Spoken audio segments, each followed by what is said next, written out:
Hi everyone! Welcome back to my channel, and for today's video, may i-share po ako sa inyo ng mga napakamurang mga properties for close po yan ng BFS. And if you are on your laptop or on your cellphone, pwede po sundan para makita nyo rin and makapag-search din kayo kung ano yung mas nasabi ko mga properties na ito. And yun nga pala, if you have properties that you want to be featured on our channel, yan, message nyo lang ako through my personal account or Viber WhatsApp, and para ma-feature natin siya. If that's just around here in Cavite, it's either a farmhouse, yan. If it's a housing lot or a lot, subdivision lot, yan. So message nila lang po regarding dyan. So yan, ano nga pala yung BFS for close properties? Ito yung mga for close pala. Example nga, niloan ko yung isang property or housing lot 5 years ago, and then unfortunately, hindi ako nakapagtuloy ng hulog dahil sa financial problems. So, as years pass by, kukuha ulit siya nung kung saan kayo nag-loan. In that case, dito naman is BFS for close properties. Kaya mas mababa po yung mga halaga niya na binibenta po siya. So, let's go ahead here on google.com and type nyo naman po is BFS for close properties. Ayan o. Ayan. Then, kapag check nyo po dyan, just go here on the first link na lumabas po sa ating Google. Ayan. And then here, makita nyo po yung BFS. That's their website. Ito yung kanilang number. Ito po yung kanilang email. Ayan. And disclaimer po, I'm not an employee or agent of this one. I'm just sharing the info. Baka may mga tao naghahanap or interested, hence maka-help po tayo sa kanila. And if bago ka na sa ating channel, kindly hit yung ating subscribe button and notification bell para updated ka sa mga next upcoming videos po natin na paparating. Ayan. So dito guys, makakita tayo mga province, kung anong area ba yung gusto nyo, tapos anong municipality, ganyan.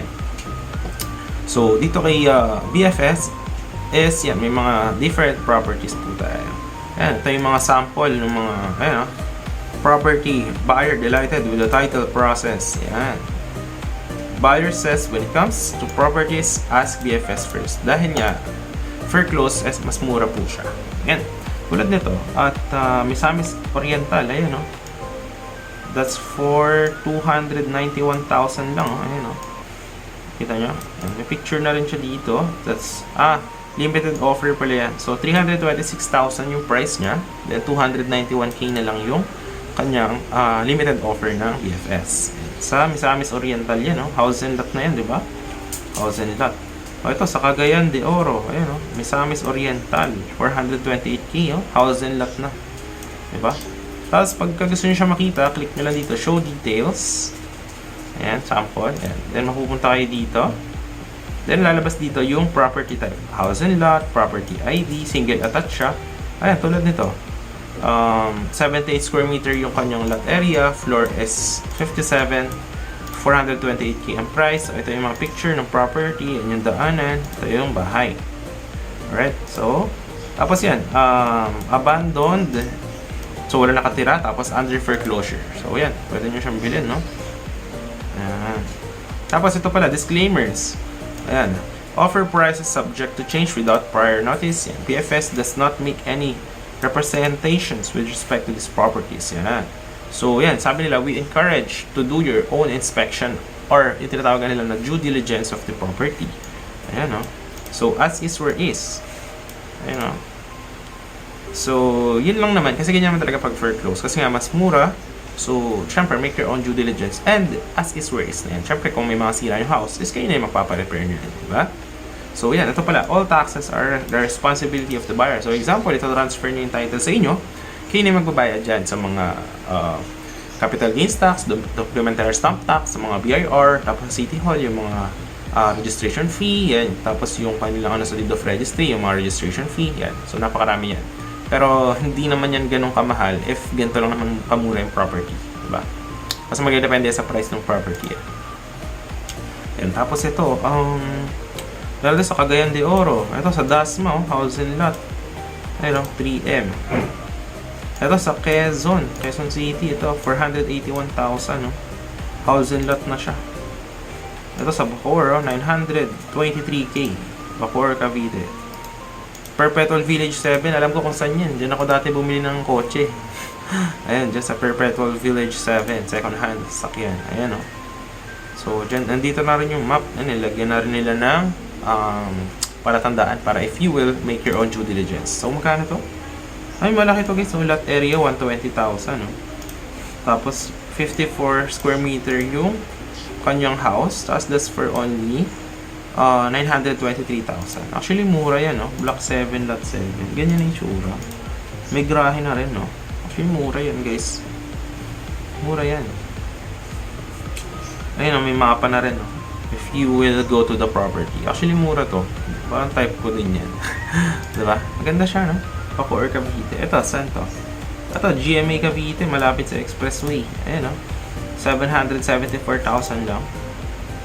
Ito sa may Bulacan. Ang dami rin sa Bulacan, no? Ayun, no? Actually, dito, click natin dito para makita nyo rin. Tulad nito, province ko Cavite. Search tayo sa Cavite.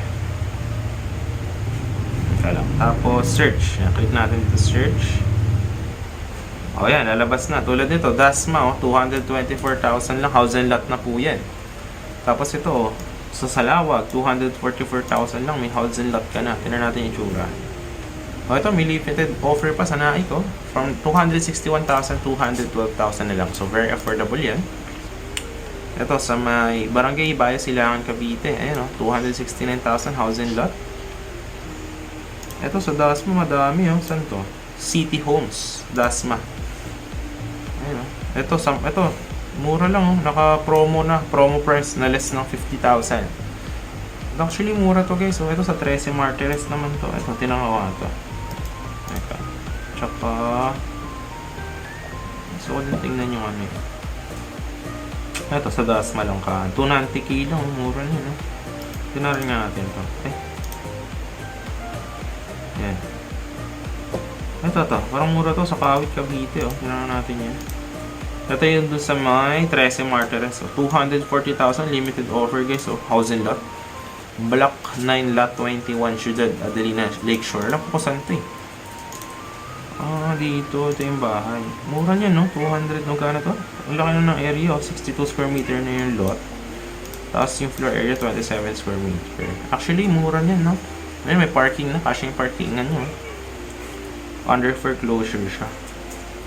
Mura yan, Ito to. Sa Kawit, Cavite. Block 8, lot 66. Sa Toklong, Kawit.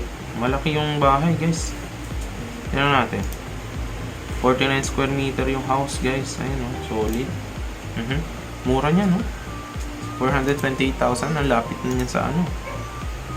Ito. Parang okay din to. Tignan ko. Ito to, 13 Martires. Ito sa subdivision, mura, Sa Capitol Hills. Alam ko kung saan yun, Ito maganda, House and lot. Tapos may bakod na rin, May grahe pa.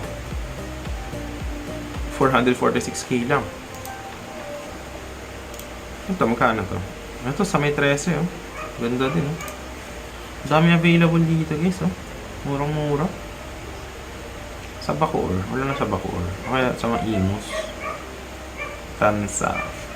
Actually, napakadami dito affordable, guys. Wala ka nang tayo. Tapos, pwede nyo rin i-search dito yan. Bulacan, Rizal. So, depende na sa budget nyo. So, yun, guys. Hope that nakahelp ako dito. Ang daming properties, actually. Gusto ko yung sa Bacoor. Baka due diligence ko yan next time. Maganda, Mura yun. Kasi malapit lang sa Manila yung Bacoor, Pero yan, depende na yun sa inyo kung saan ba kayo nakatira, if ano ba yung convenience sa inyo. Is due diligence nyo na lang. Meron naman yung address. Pwede nyo naman puntahan. Tapos check nyo kung ano ba yung itsura ng property. Safe ba? Ano ba to? If kayo ba ititira dun, meron pa kuryente, may water, tsaka may yung baka naman yung homeowner association dues, tambak na. So, ganun yung mga check nyo. And yung mga documents, syempre, make sure nyo rin yung i-ask nyo sa BFS if ano na ba, yung title niya, yung tax deck is wala naman ba problema. So, yun yung mga sample ng mga due diligence. So, yun guys, hope that nakahelp ako and nakapagbigay ako sa inyo ng info. If nagustuhan nyo po yung ating video, kindly hit naman yung ating thumbs up, share mo rin to other people, and syempre, huwag mo kalimutan i-subscribe yung ating channel and hit the notification bell for more upcoming videos.